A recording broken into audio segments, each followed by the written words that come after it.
Napakaraming mga OFW ang nagtatanong kung ano daw ba ang requirements kapag uuwi sa Pilipinas kapag for good na. Kailangan pa din daw ba ng UEC, kontrata at ng Polo Verified Contract? Ang sagot guys, kapag hindi na kayo babalik sa inyong employer o for good na kayong uuwi sa Pilipinas, ay hindi na kailangan ng Polo Verified Contract at kahit ng UEC at kahit ng latest contract nyo.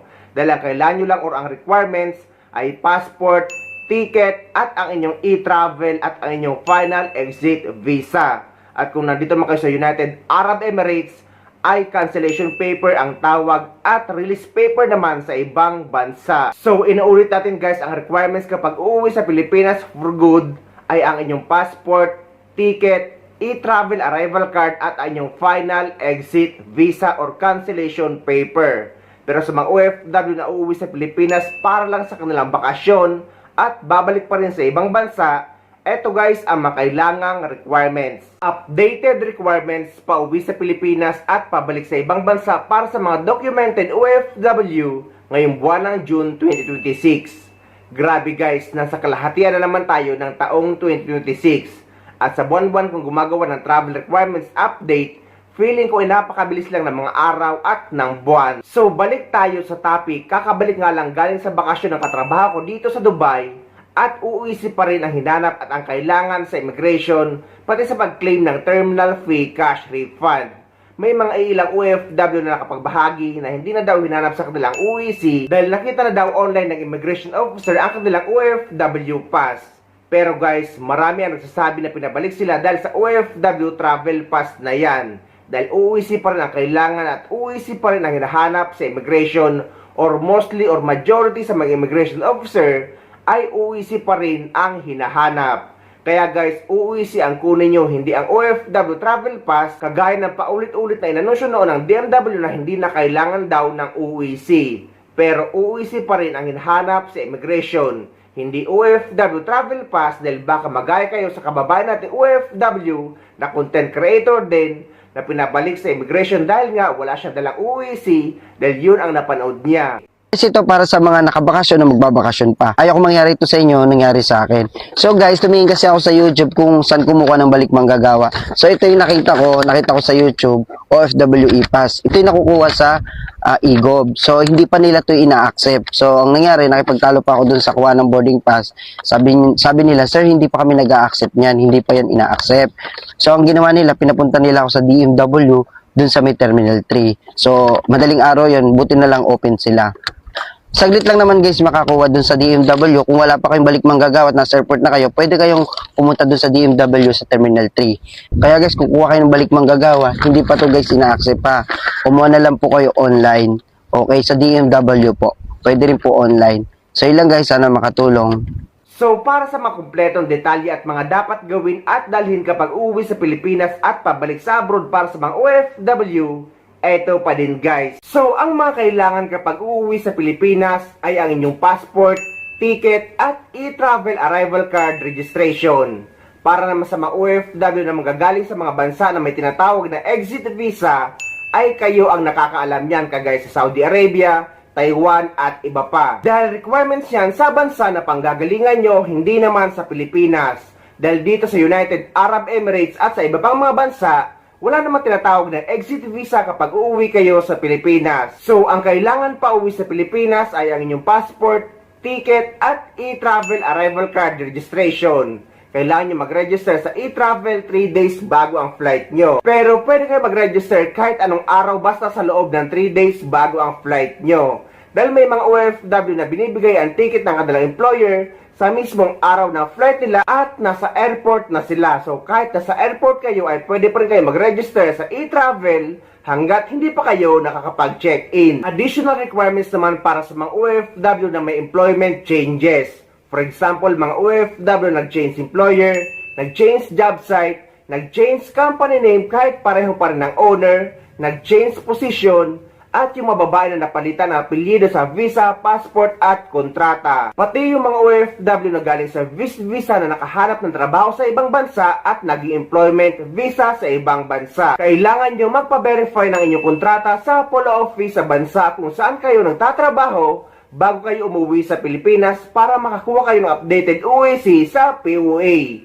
Dahil guys, kapag wala kayong Polo verified contract na umuwi kayo sa Pilipinas, na mayroon kayong employment changes, ay posibleng hindi kayo makabalik. Ngunit sa mga dati ng documented OFW, meaning dumaan ka sa DMW, PDOS, OWA at sa mga manpower agency na pumunta sa ibang bansa at dati na kayong may UWC at uuwi, babalik muli sa parehong employer at yung mga OFW na dati na nakapag-verify na kontrata na isa sa mga nabanggit kong may mga employment changes.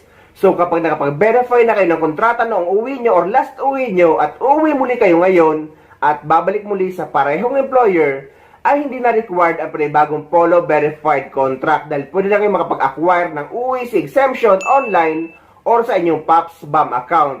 Kung hindi naman kayo marunong mag-acquire ng UWC exemption online, ay pwede kayo sumadya sa pinakamalapit na POA office sa lugar nyo or dumaan sa POA desk na matatagpuan sa loob ng airport. Bukas sila 24 oras at pwede kayong magpaprint ng UWC exemption nyo sa kanila. Ito naman ang maikling step-by-step guide sa pagkuha ng UWC exemption online. Para naman sa pagkuha ng UWC exemption para sa mga OFW balik manggagawa, meaning yung mga dati ng OFW or documented OFW na babalik sa parehong employer, parehong job site at parehong position. Pwede na kayo kumuha ng UWC exemption online at ituturo ko sa inyo ang step-by-step guide. So after nyo makapag-login sa inyong PAPS-BAM account, ay dyan kayo sa baba at i-click nyo yung balik manggagawa at lalabas ito. Dito makikita nyo ang passport data available at pag-ibig data available. Kung wala naman kayong pag-ibig guys, i-proceed nyo lang yan dahil kahit wala kayong pag-ibig ay pwede kayo makapag-proceed. So i-click nyo lang yung next. Dahil ang importante dyan ay ang passport nyo na dapat available ang passport information nyo. And after nyo maklik ang next, lalabas or bubungad ito. Karamihan sa mga OFW ay kinakabahan kapag nakikita to. Makikita nyo na contract do not have deployment details. So wag kayong kakabahan dyan guys. I-click nyo lang yung close. So dito ilalagay nyo na ang flight date nyo, yung flight nyo pabalik sa ibang bansa. Hindi yung flight pa uwi sa Pilipinas. Pero karamihan din sa mga OFW ang nalalagay dito is yung flight pa uwi sa Pilipinas. Ngunit wala naman niyang problema guys.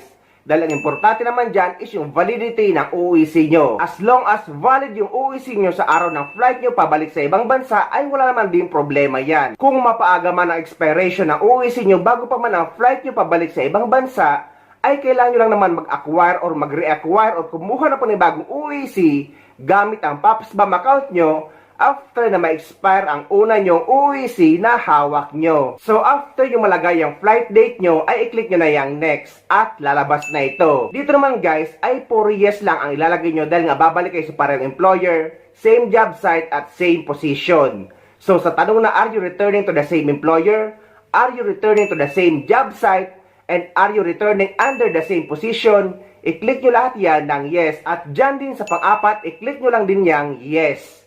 Sa mga nagtatanong paano naman daw kung nag-change or nabago or nadagdagan ang kanilang salary, kailan pa din daw ba magpa-verify ng kontrata? Ang sagot guys, kung salary lang naman ang nadagdagan at hindi naman nabago ang position, ay pwede pa rin kayo makapag-acquire ng UWC exemption. Pero kung nabago ang position nyo at salary nyo, ay required na ang panibagong Polo verified contract. Dahil nga, may tanong dito sa PAPS-BAM kung are you returning to the same position.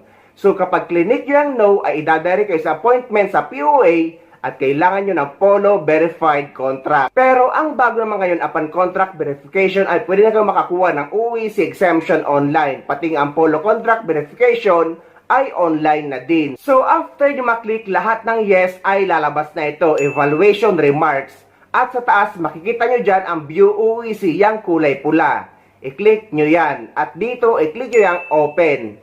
And after that, eto na guys, makikita nyo na ang inyong UWC exemption at ipaprint nyo ng 3 copy at ready to go na kayo. Ngunit kahit for UWC exemption na lang kayo kapag uuwi kayo sa Pilipinas, lagi ko sinasuggest na dapat lagi nyo dala ang kopya ng inyong valid contract or bagong renew kontrata. Mahihingi or makukuha nyo ang kopya ng inyong valid contract sa inyong employer or sa kumpanya. At kung nandito naman kayo sa UAE at hindi kayo binibigyan ng copy ng inyong kontrata ng inyong employer, ay pwede kayo magpa-print or kumuha sa any Tashil office. May konting babayaran lang kayo pero pwede kayo humingi ng copy ng inyong kontrata sa kanila. At kung available pa, yung lumang contract verification nyo ay mas maigi na lagi nyo rin dala just in case man mahirapan ang immigration sa pag-verify or pag-check ng kontrata nyo kung dati na ba itong verified. Again guys, ang kontrata ay hindi naman madalas hinahanap sa immigration. Marami kasi nakikipagtalo sa comment section na hindi naman daw sila inanapan ng kontrata. Guys, hanapin man or hindi sa immigration ay dapat lagi nating dala ang ating bagong kontrata or ang newly renewed contract natin dahil karapatan natin yan na hawak dapat natin ang ating kopya ng kontratang pinirmahan. Sa mga OFW naman na pabalik sa ibang bansa, ang mga kailangan ay e-travel departure card registration. Again, ang pagre-register sa e-travel, pauwi man sa Pilipinas o pabalik sa ibang bansa, ay 3 days bago ang flight nyo. Kahit anong araw basta sa loob ng 3 days, bago ang flight nyo ay pwede na kayo mag-register sa e-travel. Number 2, ang inyong UEC or UEC exemption. Number 3, ang inyong visa. Pero dito sa United Arab Emirates, ang ipapakita nyo na sa immigration na visa natin ay ang Emirates ID na natin. Wala na yung passport or wala na yung visa na nakatatak sa passport natin. Number 4, ang ating passport at ticket.